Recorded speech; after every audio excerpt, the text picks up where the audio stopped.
Hi, everyone. This is Jason. Welcome back to the show. Joining me again is Seth Estrada. Seth runs the website mineyour.biz. He's a content creator and a strong supporter of privacy and Monero.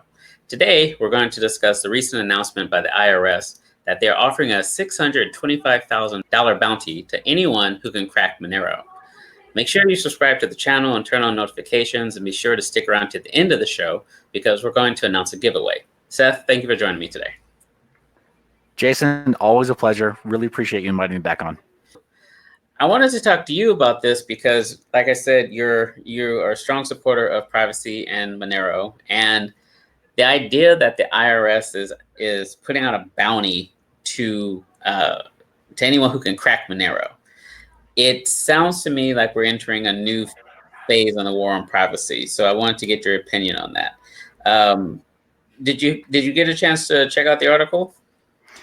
I did, and I mean, as you know, this hit my radar the moment that it made news, right? The moment that it went syndicated. So I've been living with this same particular piece of news for about as long, and at first it caused some concern because there are some entities in the space who've claimed to be able to de-anonymize some of the Monero network. That said, Monero Research Labs, some of the Monero community, they quickly jumped in to make it very clear that the claims of any kind of chainalysis companies that say they can approach de-anonymizing Monero, they just have to be able to, they've got to put up or shut up, because they've made wild claims about 40% of Monero transactions can be de-anonymized, or 60% maybe are not secure enough, and they just haven't offered substantive proof. Right, so they're just claims right now, and so now to have this news from the IRS saying, okay, well, now we're gonna pay you, right? We're putting out a bounty on Monero's head. Seems fishy at best, we'll say, but yeah, it's pie in the sky, Jason. To shoot really straight, it's pie in the sky. I mean, they are struggling enough to de-anonymize Bitcoin when Bitcoin uses mixers. Right.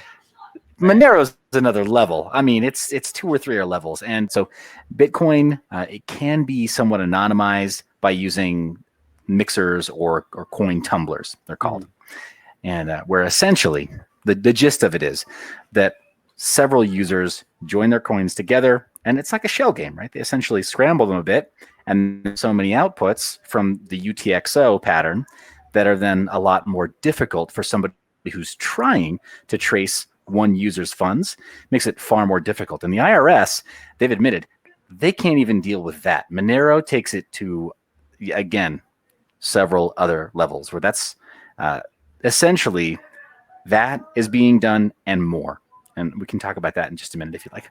Well, I've always had a fear that if crypto ever goes the way of the original digital currencies like e-gold and all of those, it'll be because someone inside the space did something like this, and it's like it's scary to me because crypto is very tribal. So someone's going to take them up on this offer, or at least try. Yeah, absolutely. I think you're right. Now, I mean, believe it or not, Monero Research Labs and members of the Monero community, they heard this news, and Jason, what they said was, awesome. We can't wait for somebody from a warring crypto tribe to do it.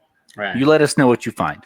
Right. We'll talk about a couple of the approaches that Monero takes. And again, by no means do I pretend to be any kind of a developer in that space or a deep Monero expert. But the technologies that it uses, at least at the surface level, I can describe. We can talk about how they've kind of advanced over the years to get better and better. And they're one of the, as far as projects go, one of the most visible and most public about saying, hey, we made a mistake over here and we fixed it. And here's how. They share a lot. They're very generous as far as sharing their findings and exploits that could affect other projects.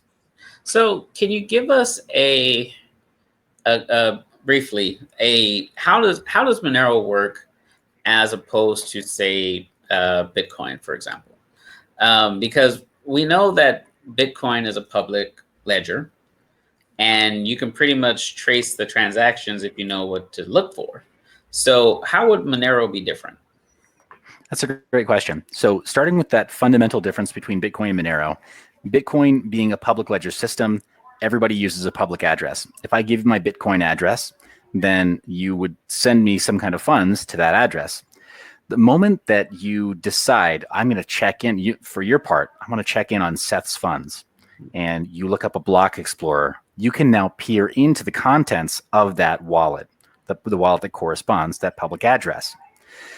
That's problematic, right? That those transactions are broadcast. In fact, it's very anti-competitive.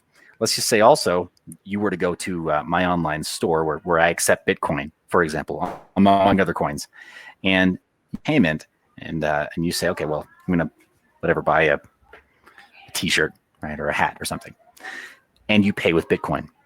You know, because you sent the Bitcoin to my public address, you know that that's where I received funds. You can now check on any public block explorer to see if anybody else has paid me at that address.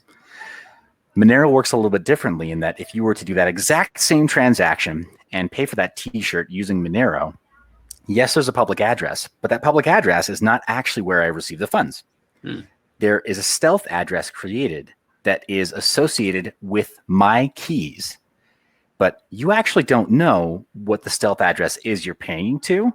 Okay. The address that I gave you is kind of more representational, and then it begins a series of processes, sub-processes, and side processes that generate that stealth address that completes the payment that you cannot audit, you can't peer into. Yeah. Oh, and by the way, everyone, we're on Jitsi. If you want to check this out, it's a great alternative. It's open source. It's a great alternative to Zoom. It's Jitsi, JITSI.org. So there, this looks exactly backwards. If you see this here, ring signatures, confidential transactions, and stealth addresses.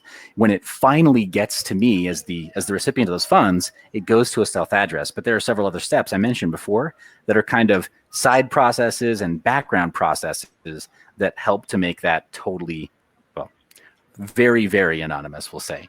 It's not perfect anonymity, but in today's world, it's good enough. We'll say it's a lot like using cash. Right. So, but it starts with a ring signature, and then that creates a confidential transaction, and that goes to a stealth address. So these are kind of the three fundamental privacy features of Monero that make it very different from Bitcoin. So let me talk a little bit about that ring signature to begin with. Yeah, please. So see this image right here. This ring that you see, the very center image, there's one that's the actual output of the transaction, and then the rest are all decoys. And I mentioned it's a little bit like a shell game. This is essentially what happens when you mix or you tumble Bitcoin, or when you mix or tumble Ethereum or Litecoin. Many coins are capable of being mixed in a similar fashion, but not exactly the same way. For Monero, this is on by default. You don't have to opt into this. You don't have to go to a third-party website or decide, okay, today I feel like being private. Monero always does this. You just choose to what extent.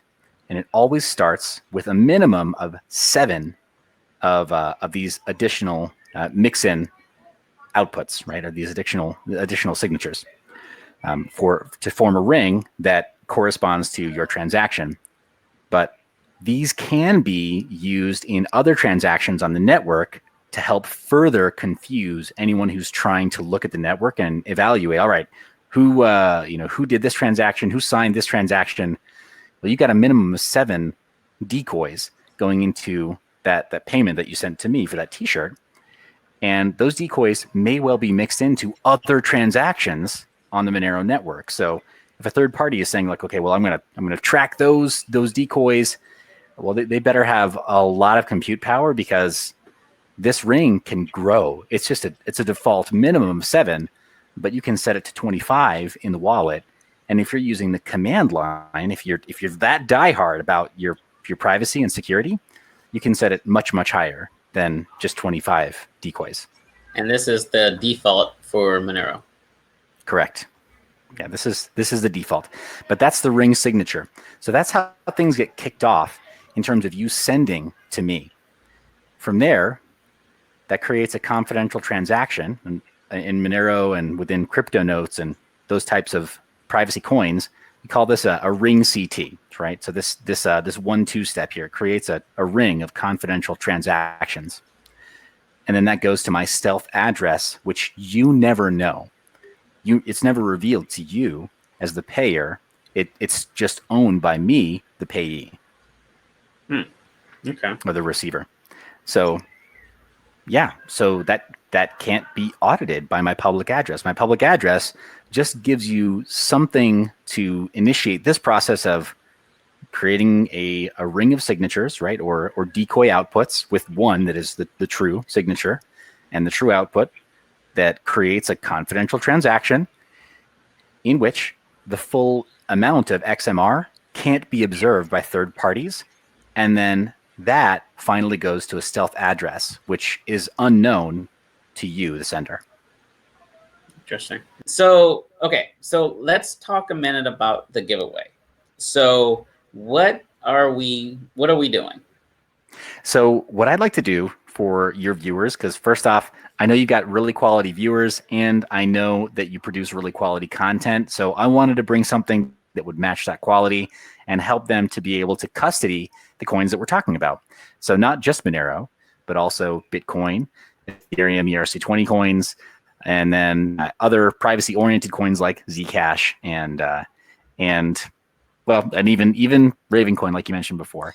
So the multi-wallet that I want to give away to your viewers is called Zelcore. And I wanted to give away a premium version of it, a 1-year premium subscription to Zelcore Plus. Nice. What that will do is that will let them use a desktop or mobile wallet, depending on how they choose to apply the premium membership, where they can have a Bitcoin address, Litecoin, etc., multiple coins down the list, including Monero, and they can have up to 6 different wallets that they create. So maybe they have one wallet that with Bitcoin, like we mentioned, they're comfortable taking donations. Another one that they're comfortable using for business for now. Another one that they just use among friends and family. And then 3 additional options if they felt like putting those Bitcoins through a tumbler online or a mixer online and then receiving them in another wallet all within one application. Nice. So they can be more private with those coins. So we'll link I'll link the website in the description below so you can have a look at it. And then we'll announce the winner on our next episode. And Seth, just so that everybody knows, it's open to globally, or is it US customers only? Well, I'm happy to be able to offer this globally because in the iTunes store and in the Google Play store, this application, the wallet, is available for global download. So the Zelcore Premium membership can be used by anyone in any country that has access to iTunes and Google Play. Nice, nice. So everyone, again, well, it's Zelcore Plus. It's only going to be the giveaway is only for subscribers. So make sure you subscribe to the channel and hit the like button while you're here. And then also we're going to link Seth's social media and his YouTube in the description below. Seth, where can we find you on Twitter? So on Twitter, my handle is mineyour_biz, and that's meant to reflect the website, mineyour.biz. mineyour.biz. All right, everyone. So go check out Seth on social media. Check out his YouTube channel, and definitely go to mineyour.biz. So Seth, thank you for joining me again today. I really appreciate it. Always a pleasure. Thank you.